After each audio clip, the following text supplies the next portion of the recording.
walking and made out the figure of someone walking ahead of me in the distance. Could it be, I thought. Couldn't be her. It was. Pamela was walking in front of me. Even from a distance, I could see that her limping had increased. I crossed to the opposite side of the road. When I was adjacent to her, I could see how bad she looked. Her hair was matted and she looked pale. Please talk to me, she said. I'm begging. Go home, Pamela. I'm not quitting. I don't care if it kills me. It might, I said. Please. We kept on walking. Wall Drug, USA exit 110. Wall Drug since 1931. Coffee 5 cents. Wall Drug. A Dakota must-see. Wall Drug. Refreshing free ice water. Wall Drug. Around noon, I stopped along the side of the road to eat a can of fruit cocktail, another Cliff Bar, and my own invention of beef jerky sandwich. The land was flat, but with the exception of the signs, there was nothing as far as the eye could see, including Pamela. Tourist information, Wall Drug. Skinny Saloon, Wall Drug. It's cool, Wall Drug. Experience, Wall Drug Mining Company. American Icon, Wall Drug. Kids love Wall Drug. As I walked through the unvarying scenery, my mind wandered. I wondered how Kailame and Nicole were doing. Nicole was the woman who had taken me in after I was attacked near Spokane. Kailame was a young runaway I had met shortly after near Coeur d'Alene, Idaho. I had introduced them to each other, and Kailame was now Nicole's roommate. It felt like months since I'd seen them. I counted back the days. 36 days. Just 36 days. It felt like 6 months, at least.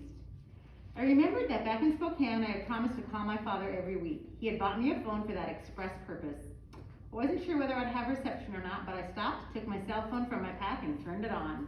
There were 2 bars. I held down the number 1, calling my father. He answered before the second ring. Where are you? He asked. Nowhere. I'm in South Dakota on Highway 90. Did you pass Wall Drug yet? He asked. You know about Wall Drug? I asked.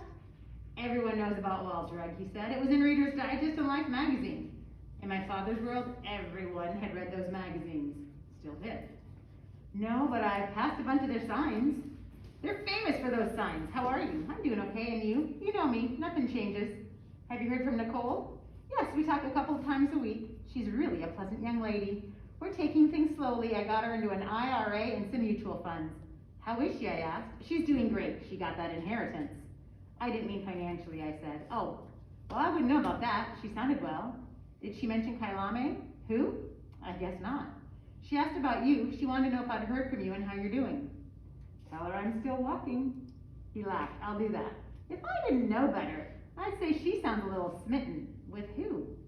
Who do you think? I wasn't sure how to respond, so I changed the subject.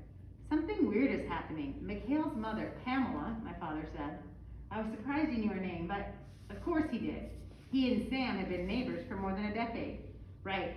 Pamela, I said. She's following me. Following you? In her car? On foot. She's walking with you? Not with me. She's following me. There was a long pause. What does she want? I'm not sure. She says she wants to talk to me. About what? No idea. Why don't you ask her? I'm trying to avoid her. I saw her at Mikhail's funeral, he said. I know, so did I. Maybe you should just find out what she wants. Maybe she should just go home, I said. He didn't say anything. After a moment, I said, remember that time you threw me that birthday party and we went to the zip line? Yes, and that German girl got her hair stuck in the pulley. She was Hungarian. That's right, what about it? Thanks, I said. For what? For throwing me the party. He was quiet for a moment. You're welcome. Talk to you next week, I said. Okay, be safe. Bye. I hung up the phone, stowed it in my pack, and kept walking.